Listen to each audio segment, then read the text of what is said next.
बिस्मिल्लाहिर्रहमानिर्रहीम। आज हम कंटिन्यू करेंगे लिक्विड के प्रॉपर्टीज़ में डिफ्यूजन को। डिफ्यूजन हमारे पास क्या चीज़ है, इसको हम ऑलरेडी डिस्कस कर चुके हैं प्रॉपर्टीज़ ऑफ गैसेस में।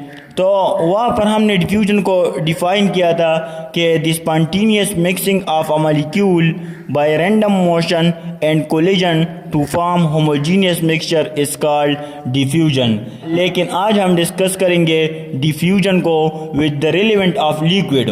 वहाँ पर हमने गैसेस के रिलेवेंट से डिफ्यूजन को डिस्कस किया था। यहाँ पर हम डिस्कस करेंगे डिफ्यूजन को with the relevant of liquid. तो डिफ्यूजन को हम डिफाइन करेंगे कि स्पॉन्टेनियस मिक्सिंग। तो यहाँ पर इस डिफिनीशन में हमारे पास 3 पॉइंट आ रहे हैं। एक है स्पॉन्टेनियस मिक्सिंग, दूसरा हमारे पास है रैंडम मोशन, और तीसरा जो पॉइंट है वो है होमोजीनियस मिक्सचर। अब स्पॉन्टेनियस मिक्सिंग का मतलब क्या होता है? स्पॉन्टेनियस से मुराद वो प्रोसेस होता है जो कि नेचर में खुद ब खुद परफॉर्म होता है। ऐसे प्रोसेस को हम क्या कहते हैं? स्पॉन्टेनियस। स्पॉन्टेनियस मिक्सिंग का मतलब क्या होता है? वो मिक्सिंग जो कि खुद ब खुद होता है। रैंडम मोशन का मतलब क्या होता है? वो मोशन जो इर्रेगुलर मोशन हो। अगर एक मॉलिक्यूल हमारे पास इस तरफ जा रहा है तो दूसरा मॉलिक्यूल हमारे पास इस तरफ आएगा, इस तरफ दूसरा इस तरफ जाएगा। इर्रेगुलर मोशन को हम रैंडम मोशन कहते हैं।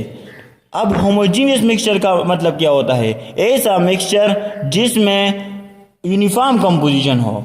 जिसमें क्या हो? यूनिफॉर्म कंपोजिशन हो। तो ऐसे मिक्सचर को हम होमोजीनियस मिक्सचर कहते हैं। देखिए, हमने बात की थी कि लिक्विड मॉलिक्यूल हमेशा हमारे पास continuously in state of motion होते हैं। कंटिन्यूसली क्या करते हैं? रैंडम मोशन और कोलिजन करते हैं। जब वो कंटिन्यूसली रैंडम मोशन और कोलिजन करते हैं तो इसका मतलब ये हुआ कि ये मॉलिक्यूल जाएंगे हाई कंसंट्रेशन रीजन से लोअर कंसंट्रेशन रीजन की तरफ। मिसाल के तौर पर हमारे पास ऐसी जगह जहाँ पर वाटर ज़्यादा है, फॉर एग्ज़ाम्पल यहाँ पर हमारे पास वाटर ज़्यादा है, तो ये वाटर कहाँ पर जाएगा? ऐसे रीजन में, ऐसी जगह पर जहाँ पर वाटर कम है। इस रीजन को हम क्या कहते हैं? इस रीजन को हम कहते हैं हायर कंसंट्रेशन रीजन, और इस रीजन को हम क्या कहते हैं? Lower concentration region. क्योंकि यहाँ पर वाटर ज़्यादा है और यहाँ पर वाटर हमारे पास कम है। तो इस प्रोसेस को हम कहते हैं डिफ्यूजन। यानी वो लिक्विड के मॉलिक्यूल जब हायर कंसंट्रेशन रीजन से लोअर कंसंट्रेशन रीजन की तरफ जाते हैं तो इस प्रोसेस को हम कहते हैं लिक्विड का डिफ्यूजन। इसको हम क्या कहते हैं? लिक्विड का डिफ्यूजन कहते हैं।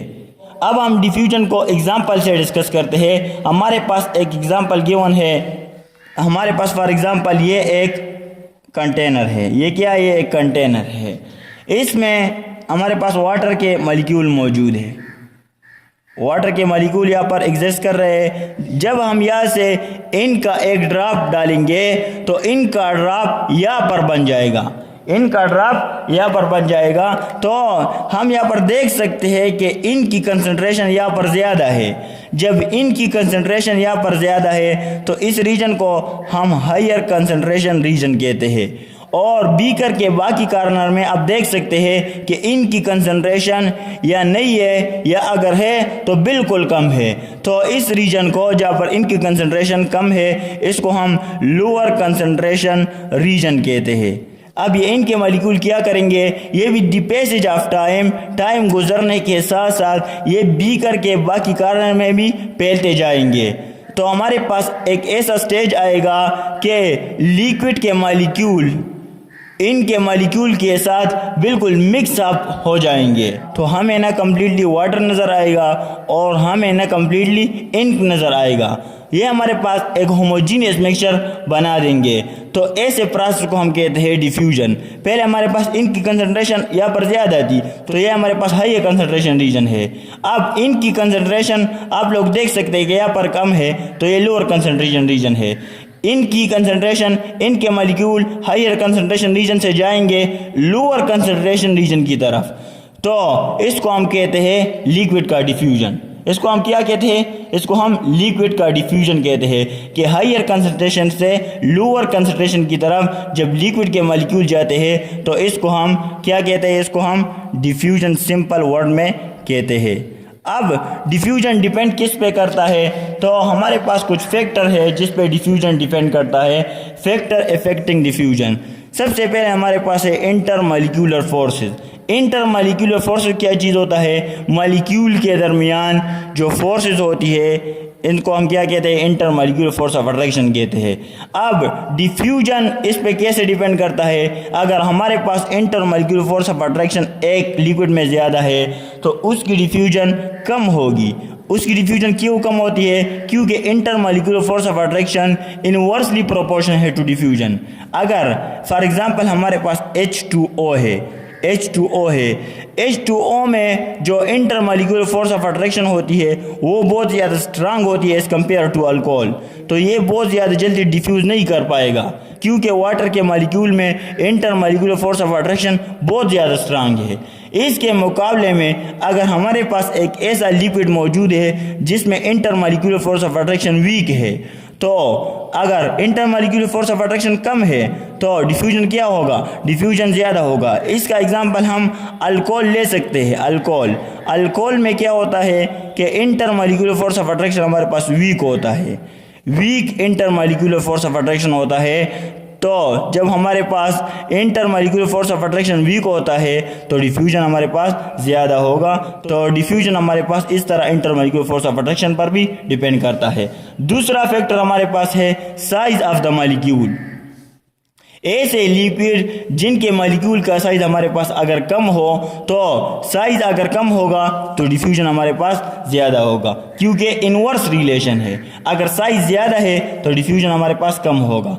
इसका एग्जांपल भी हम वाटर और अल्कोहल ले सकते हैं। वाटर के जो मालिक्यूल होते हैं H2O के मालिक्यूल वो हमारे पास बिग साइज़ के होते हैं, बिग साइज़ के होते हैं। अगर मालिक्यूल बिग साइज़ के होते हैं तो डिफ्यूजन हमारे पास कम होगा। इस तरह अल्कोहल के जो मालिक्यूल होते हैं स्मॉल साइज़ के मालिक्यूल होते हैं। अगर मालिक्यूल हमारे पास स्मॉल साइज़ के हैं तो डिफ्यूजन हमारे पास ज़्यादा होगा। ये है कंसेप्ट है साइज ऑफ द मालिक्यूल का। तीसरा हमारे पास है शेप्स ऑफ मालिक्यूल। अब शेप्स ऑफ मालिक्यूल पर डिफ्यूजन कैसे डिपेंड करता है? Molecule having regular shape diffusion rate high. ऐसे लिक्विड जिनके मालिक्यूल का शेप हमारे पास रेगुलर हो, एक ख़ास शेप हो, एक पैटर्न में इनके मालिक्यूल अरेंज होते हैं तो वहाँ पर डिफ्यूजन क्या होगी? डिफ्यूजन रेट हमारे पास ज़्यादा होगा वहाँ पर, क्योंकि अगर हमारे पास शेप रेगुलर है तो मालिक्यूल एक दूसरे के ऊपर बहुत ज़्यादा जल्दी स्लिप करते जाएंगे और स्प्रेड आउट करते जाएंगे, तो डिफ्यूजन का रेट हमारे पास रेगुलर शेप के मालिक्यूल में ज़्यादा होता है। अब ऐसे लिक्विड जिनके मालिक्यूल का शेप इर्रेगुलर होता है, यानी कोई स्पेसिफिक अरेंजमेंट उसमें नहीं होती, कोई डिफिनेट अरेंजमेंट उसमें नहीं होती, एक मालिक्यूल यहाँ पर है, दूसरा मालिक्यूल यहाँ पर, तीसरा मालिक्यूल यहाँ पर, इस तरह की अरेंजमेंट होती है तो वहाँ पर डिफ्यूजन का रेट हमारे पास लो होगा। वहाँ पर हमारे पास डिफ्यूजन का रेट क्या होता है? लो होता है, क्योंकि यहाँ पर मालिक्यूल एक दूसरे के ऊपर इजीली स्लिप नहीं कर सकते और डिफ्यूजन का रेट हमारे पास कम होता है। तो और जो लास्ट प्रॉपर्टी हमारे पास है वो है टेम्परेचर। यहाँ पर हम टेम्परेचर को भी डिस्कस कर लेते हैं कि टेम्परेचर पर डिफ्यूजन किस तरह डिपेंड करता है। अगर हम लिक्विड मालिक्यूल का टेम्परेचर ज़्यादा करते जाएंगे तो काइनेटिक एनर्जी हमारे पास क्या होगी? वो भी ज़्यादा होगी। जब काइनेटिक एनर्जी हमारे पास ज़्यादा होती है तो रैंडम मोशन और कोलिजन भी हमारे पास इंक्रीज़ होता जाएगा। इस तरह हमारे पास डिफ्यूजन भी इंक्रीज़ होती जाएगी। तो इस तरह डिफ्यूजन टेम्परेचर पर भी डिपेंड करता है। अगर हम टेम्परेचर ज़्यादा करेंगे तो डिफ्यूजन हमारे पास ज़्यादा होगा। टेम्परेचर अगर ज़्यादा होगा तो मालिक्यूल के बीच में जो inter molecular force of attraction होगा वो ब्रेकअप होता जाएगा, वो ख़त्म होता जाएगा, तो डिफ्यूजन हमारे पास इजीली होती जाएगी। तो ये है डिफ्यूजन का कंसेप्ट। Okay, thanks.